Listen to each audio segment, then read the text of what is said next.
Hi, welcome. In this video, this is day 4 of service dog training with Mylo. And on this exercise, I'm going to be performing a socialization exercise. Again, you see in the background, I have Polly here. She's been on many videos as a helper dog. It's helped many, many dogs who need relationship change. So on the other side is Mylo, okay? You may hear him a little bit, he's anticipating. But again, same thing. Advocating, what you're going to do here now, tell him stop. Hey, stop. So I just go in, insert a little bit of influence, okay? I'm going to kind of give him a little bit of a point. Because again, if you watch the warm-up video, okay, that's the whole point about how the mind is like jumping over, okay, and the human's fading out, and the goal is to fade in.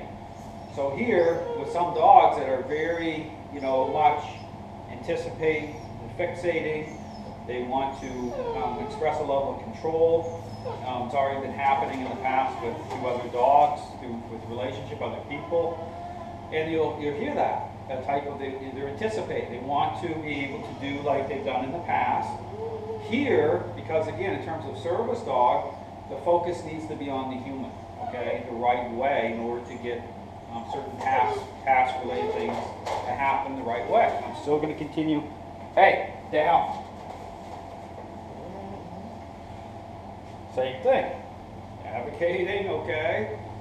Patience, right? Step in and say, hey, yes, you'll come out and be able to, meet Polly at some point, but it's going to be through me. See, that's the difference. This is a control exercise. Because here's the thing, is I could just allow, okay, and a lot of people do this, Mylo just to come out and, take control, and he'll want to do that, and it'll give the appearance as though you have good behavior, right? Because you're just looking at appearances. But again, consider the self, again, talk about the parenting example, the selfish child, when you just allow that same thing to happen through, say, bribery, negotiation, accommodation, right? And so you're getting agreeableness, right? Hey, stop. You can achieve agreeableness, right? But it's context, okay? It's about relationship. And then you'll still know there's problems because you're still going to be dealing with problems everywhere, right? Because you're not actually fixing the relationship the right way. Because you're not looking at things properly, the whole, like a three-dimensional view. So here, I'm building bridges the right way. Okay, this is a type of power play, right? And so I'm rebuilding those bridges. So here in a moment, I'm going to be bringing Mylo out, but I'm going to be turning him around. You saw on my videos, I'm doing like the opposite, the turnaround method, right? Because here, as I'm turned around towards facing the camera, Polly's in the background, and I continue to have, hey, stop.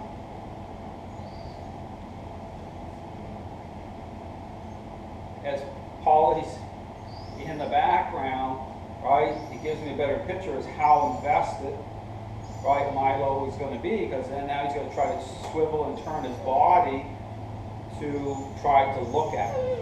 And I don't want that. So I'm going to be facing this way, and I'm just going to be taking my time. I want Mylo to relax, right? I'm going to be intercepting. You'll see me nudging, okay, interrupting, but doing it a proactive way. So understand I'm not waiting for, okay, him to already get turned around, because you're going to be in higher conflict. Okay, this is knowing, okay, and you can tell, right, from my other videos, you say, okay, you should expect, okay, that he is going to try to, right, connect that way. So, I have to be on it. But here's the thing, it's the same messaging all the time, right? So how these things become better is because everything I do, I'm doing the same. Okay, it's the same foundation, it's the same messaging. So again, I'll be turning around opposite, and then once he's, starts to relax, then I'll start to move, but I'm always moving at a bit of an offset angle so he can't ever directly, gain through that, okay? And then it still gives me a better picture, because then I can work the method better, okay? Interact better with him. So the goal here is to get him to a certain level of relaxation. And this is the first time, again, I'm doing this, and so Polly's in the crate. I don't want her free yet, okay? That'll happen as expectations increase, but we're just day 4 into this, right? So as a service dog, you know, wherever the dog owner's at, in whatever public area, and there's other dogs, other people, you know, he needs to maintain focus on the owner. You can't have him invested and fixated in that way, because it changes the whole dynamic of what a service dog is meant to do.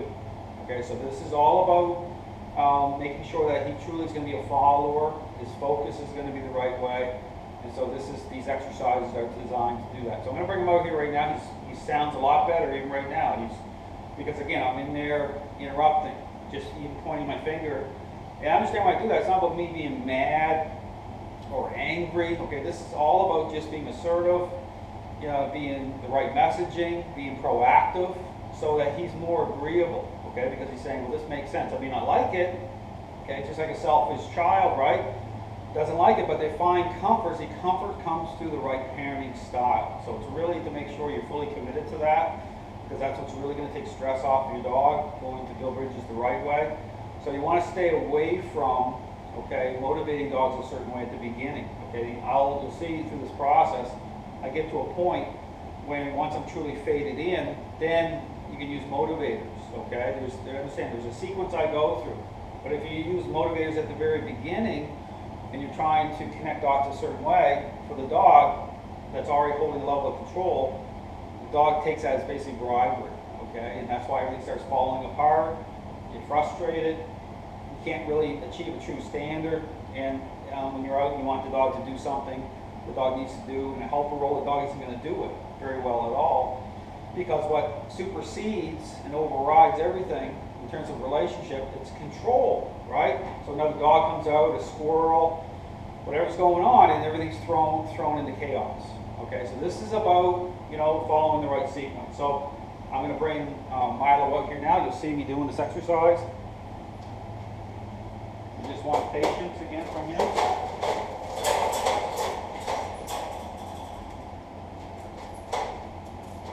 Again, I'm going to be using the... So right away, as soon as I bring him up, I'm going to turn him right around. Turn him around. Nudging here a little bit. See, his focus is on me. He's looking up at me here. Doesn't have to be looking in my eyes, but I want him to relax. Nudging a little bit. Now it was, again, helpful that I took my time. I didn't rush the exercise, right? Because he's got to have patience. It's just saying, hey, yeah, we're going to come out, but I'll take the additional time at the beginning to get him to relax in his crate. Because, again, he's aware that she's out here. And then, you know, I'm just nudging, using the, at times, the remote collar just on vibration, right, to intercept. So here, see him, he's protesting a little bit, right? He's saying, hey, you know what? You know, I don't like this. Be careful there. I flipped the zero over, but don't be petting on your dog, okay? You know, if you start to pet for moments that you think are really good, for the dog that already has control, he'll take that as thinking he's going to gain control back, okay? That will start to excite him. And that's not good. So here, see, I'm just, even as I'm talking, you know, I'm nudging, but ahead of time. Okay, this isn't position focus about the sit. This is about the mind. Understand, I'm not looking at the fact he's already in the sit. Okay, I'm paying attention to his state of mind, how he's trying to turn his head, how tense he is, see his eyes, how his eyes are shifting. So I'm nudging here because I'm dialed in different, okay? Just like a selfish child. You know before a selfish child does something what they're about to do, because that's the whole point. You're the parent. You're properly invested. So right here, this is good. Same thing. See, I'm just, you know, see, just subtle to just subtle. And so there are release points here. So I'm using the choke chain, but how I'm using it, there's times it looks tight, and it's not really tight at all during most of the time. Okay, there's some influence there. It's ready to go. But there's got to be release points, okay? Because understand that I'm actually speaking through these interactions, okay? Saying, see that? You know, even as I'm looking at his eyes, see, I'm just kind of looking, tapping a little bit. See, just his eyes are shifting. He's a little shifty, right? But you can tell, like, as you do this, you'll be able to see, as you do it, as you take your time, and same message, you'll start to see the dog relax over time. Okay, because they know, say, you know what, Dale's in control here. I need just to relax. Might get to meet Paulie, but as a follower. Okay, so here, And I'm turned around opposite. I'm turned around opposite here, so it gives me a better picture as to how much a dog is invested and wants to fixate, because now he's going to try to turn his head, swivel his body, and he can't do it. Not if I'm really proactive. So I'm going to move here in a minute, but I don't want to move. That's just, again, just stress coming off of him, right? This is just me, just the same messaging. So I will move. I'm not going to move yet. So as I move, I start to move over towards near the crate, but again, at an angle. Okay, but I'm not going to do it. You want to take your time here, down.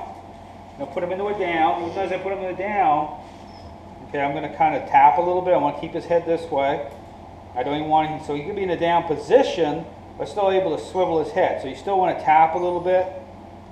This helps to take a little more stress off of him, though. See, I'm tapping here a little bit because I want him just to relax. Just saying, hey, we're out here. Yeah, Paulie's here, but you just need to just relax. See, just same thing. So you need to be sniffing. I want him just to take a breath, exhale, just relax. Sit. See, he's getting more responsive, even to verbal commands, right? So he's sniffing. Just tap a little bit. Now I'm going to move here in just a moment. I'm starting to relax a little more. See my knee here? Just a little tap there. So as I move, okay, same thing. I'm going to be moving at an angle, so he's still got, I've got like a bit of an offset angle all the time, so he's still going to try to turn. Okay, so even if I move, I don't want to open that window up a certain way. I don't want his ability to be able to just easily look at her. Because this is an exercise, okay? This is about his state of mind. I'm using her, again, for a distraction exercise. So I'm going to move with him here. So as I move, I just move a little bit. See, I'm still at an angle here. I'm tapping down. Down. Put him into a down. See, tapping as I do. See how he wants to swivel his head? Touching that leash. Doesn't like this. Down. Being served. Really good. Have a really good stance here. So as I'm right here, see, I'm right here in front of him. But I'm relaxed, okay? I'm always the person that is the stable one, right? Sit.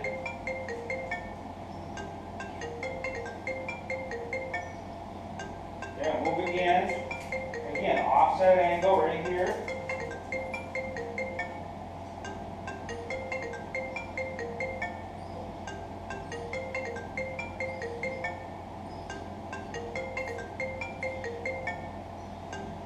Again. Same thing. See, I'm at an angle here, so he's got to try to turn his head. You know, this is a little more challenging for him, right? Because I'm very close. But this is just, again, the same thing. I want him to understand that he isn't going to gain anything through her. Okay? He's not going to just connect with her and gain control that way. This works off the social connection part of it. Same thing right here, happen. But see, I'm doing the same thing. I understand. I'm doing the same thing all the time. You know how I'm moving the leash, how I tap, right? It's language, okay? So it's language that he makes sense of. He understands the intent. I'm just calm. I'm assertive. Right? This is just meant to help take stress off of him, right? Because again, he's got to stay focused. Right? Think of a service dog and another dog nearby. He's got to stay focused on the owner. To maintain that focus. This is a reasonable demand. Same thing. Move with him here. He's sitting automatically. I can push at times. You see me, I will continue to push on him at times. Down. Another down. Again, he's in a down. Still going to tap. Make sure he's not trying to turn his head. I want him just to relax. You know, he's coming along really well. Even down there, so I just nudge just a little bit. I don't want him over-investing in anything. I want him just to relax. Which he is. He's starting to really relax. Sit. And notice how he's more responsive to the sit already coming straight up. See him tapping. Moving here with him. Same thing, a little bit of an angle here. just knowing again. So when you touch, again, keep it really clean, and it's about his state of mind, okay? See, the leash is shorter. I'm very focused, even if I'm talking, right? There's an awareness, it's peripheral, right? I'm able just to, see, in through me, fading in. See, he's trying to turn his head that way.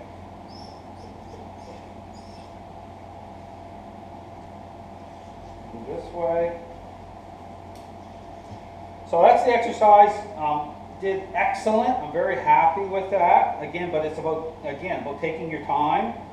You know, right from the very beginning, right? Because, you know, as expectations increase. So this is the exercise we'll be working on in terms of socialization. This is the proper way to do it. Then Polly will get more freedom, right? As, you know, as Mylo begins to relax more and more.